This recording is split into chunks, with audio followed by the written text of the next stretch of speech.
Today, I'm making abstract collage art in my art journal in the form of a painted paper still life. Some days, I walk into the studio and want to start from scratch, and other days, I just want to use papers that I've already made. Join me while I create part one of this easy breezy still life abstract collage. I'm Jackie Bernardi, and welcome to my studio. I'm starting with just a mixed media art journal that I have. This is 98-pound paper or 160-gram paper that I'm using. It's smooth, and I'm just going to use this to create a collage today, and an abstracted still life collage is what I am going for. Now, I have this reference picture here that actually came off the Marimekko retail site. And I loved the shapes of these vases. And so I thought that would be a great starting point for me. So I thought I would just take the papers. These are all just random papers that I pulled out of a stash that I have. And remarkably, I had this ocean blue. This was actually roll-off paper. I had a ton of paint down on a gel plate one day, and I just took it and put it on this other piece of paper.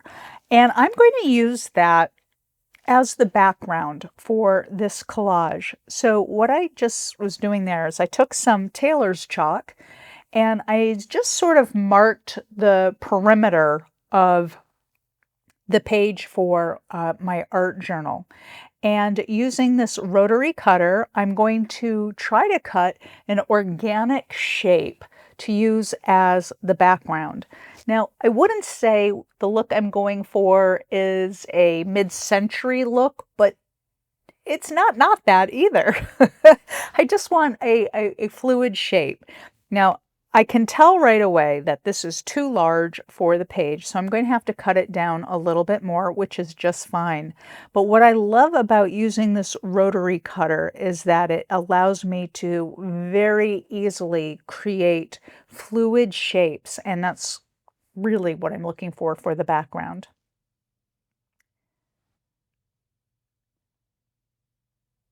And now that I think this has a better fit for the page, I'm just going to trim off any rough edges before I lay it down, because this is a very dark background up against the white of the page. You're going to see any weird little jags in the paper cuts.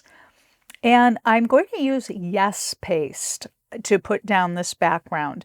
Now, I could have used matte medium, I could have used a number of things, but I like using Yes Paste for this application because, one, it doesn't make the substrate or the bottom page buckle. So I can glue this right into my art journal without worrying about the page buckling. But the other reason is that it allows me to reposition the background pretty easily if I want to.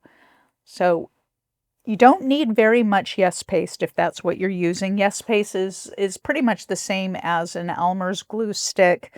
It just comes in a tub and I move it around with a palette knife. You can see I've got some nice adhesion here, and I'm happy that I'm starting off this project dry. Now, I will end up using matte medium for the finer points, and there's a number of reasons why I do that. Primary reason is I do not like the feeling of paste on my fingers, and as I start making smaller and smaller cuts, as I put the adhesive on them, whatever it is, it's going to get on my fingers. And so I prefer to use matte medium or gloss medium, it doesn't matter, but in this case I'm going to use matte medium because I can wash that off very easily and I don't have that weird icky feeling that I have when paste dries on my fingers. So this here is a gel print that I made several weeks ago, and to me it has sort of a, not really a marble look, but that's what I'm going to say, kind of like a marbleized look, and I thought it would make a great look for a vase. So I am just freehand cutting this vase out. I didn't sketch it. I'm just using the inspiration image as a loose guide and just cutting out a sort of shape of a vase. It's a little wonky, but that is okay because today's collage is not meant to be realistic. It's meant to be an abstracted still life. So if the vase is a little wonky, if the flowers are wonky, I'm okay with that. It actually works. I think it's going to work in terms of what I'm looking to get to. So this here is a piece of paper. I've had this paper for so long now, it's 2 or 3 years, and I'm finally getting down to very small pieces of it. And I just cut out a freehand sort of flower shape, an abstracted flower shape. And as I build the contents that will go, quote unquote, inside the vase, I just want to make sure that I'm not being precious about my cuts and that I'm just having fun with it and that the shapes are really organic. Anything that is too structure-y is not going to work for the look I'm going for with this collage. All right. Here's another piece of gel printed paper that I made. Actually, I think I made that a few weeks ago when I did that gel print with me video. I'll link to that in the description, just like I will link to all the supplies, including these bumblebee scissors. Now, that's just what I call them, but the bumblebee scissors are incredibly sharp and they're very short, so you can manipulate them for smaller cuts beautifully. I love these. These might actually be my favorite collage scissors. Now, if I were cutting out large shapes or that background shape that I cut, if I didn't use the rotary cutter, I probably would have used a scissor that has a much longer blade on it. But for what I'm doing today, I'm just fine using the bumblebee scissors. Plus, it's just fun to say bumblebee scissors. This too was a piece of paper that I made during that big gel printing session. I love this. This was roll-off paper. That's all that is. There was no intention in the design there. It was just literally offloading excess paint from my brayer, from my brushes, from so on, onto a piece of newsprint. And I just love the colors and all the texture and variation in it. And so I'm just going to cut out some flower shapes from this paper.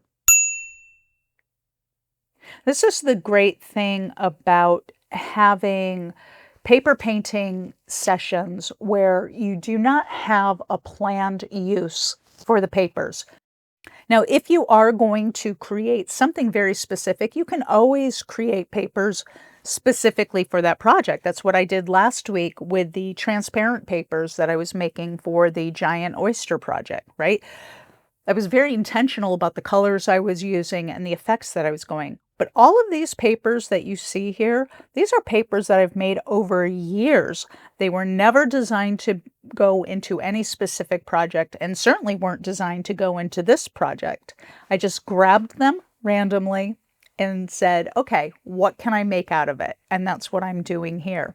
This piece, I absolutely love this piece because there's so much going on.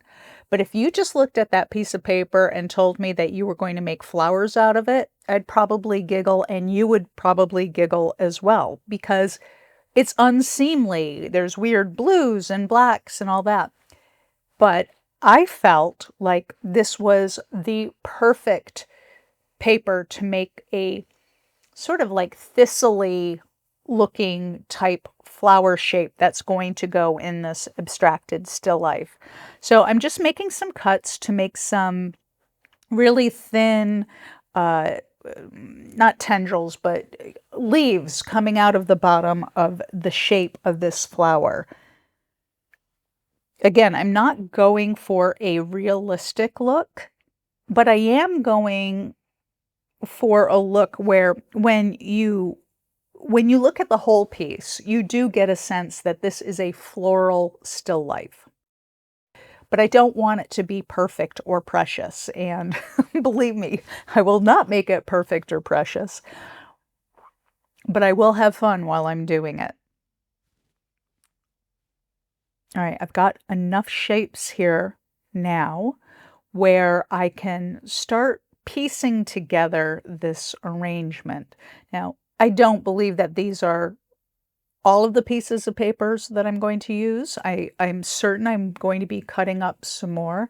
But for right now, this will be a great place for me to start in terms of developing a composition that works. So even though this is an abstracted still life, composition does still matter for this. Now, if this was non-representational, it was just a full-on abstracted collage, yes, I would be thinking about composition, but in a very different way than I am thinking about it now. Right now, I'm thinking about scale. I'm thinking about gravity of the colors. I'm thinking about the weight of the vase, the visual weight of the vase. All of this plays into how I ultimately end up arranging the flowers. So I also have some greenery that I cut out because typically with a floral still life, there's going to be some greenery. It helps soften some of these harder edges, like the edge of the vase, and it adds a unique twist to it. Now, again, the colors I chose are probably non-traditional colors that you would see in a floral arrangement. However, all of these papers make me happy, and I will find a way to make them all work together, right? So I decided that that one floral piece that I had in that sort of reddish colored paper, it was too large. It was exactly the same size really as the floral element behind it. And again, thinking about composition, that's too much of the same thing. So I cut it down, made it smaller, and I just got the idea of maybe I should make those two pieces work together as one flower as opposed to two separate flowers. So while I'm thinking about that, I'm going to start adding in some of this greenery. Now, I don't know if you've noticed, but I have not actually glued down the vase yet, right? The big white part down below. I haven't glued it down because I do want the appearance of the greenery and the flowers coming out of the vase. And instead of cutting off the stems of all this greenery and the flowers perfectly, instead I want to have more freedom. So I have not glued down the vase. I'm just kind of holding it in place with one hand as I manipulate the papers to tuck into it so it looks like they are coming out of the vase. Now, if you don't trust yourself to keep the vase in relatively the same spot, you could always use a little piece of tape underneath to hold it in place while you're working on the other things. Or alternatively, you could actually cut all the stems so that they just dead end into the top of the vase if you were doing this project, right? It's all good. Now you can see that I moved over to the matte medium. I just put it down on a little gel plate to use that as a palette where I could paint the papers with the matte medium and use the matte medium as the adhesive for these collage pieces. Now the difference here is that that background paper, that blue paper, that is I think that's a 90 or 98 pound mixed media paper. So it's a heavier paper. Because I pasted that paper to the actual art sketchbook, that paper is heavy enough that when I hit it now with this matte medium, I'm not worried about it buckling. It won't buckle, right? So all of these pieces that I'm collaging down now onto the background using the matte medium are not going to do any damage at all to the background, right? So when you're composing a collage piece, you should be thinking about how upper layers are going to impact lower layers. And when I say that, I actually mean straight down to the adhesives that you are using. It's just something for you to consider. Yeah, I think I made the right decision here by making those two shapes ultimately into one flower. It actually resembles an orchid to me right now. That was unintentional, but I'm not mad about it. In fact, I kind of like it a lot.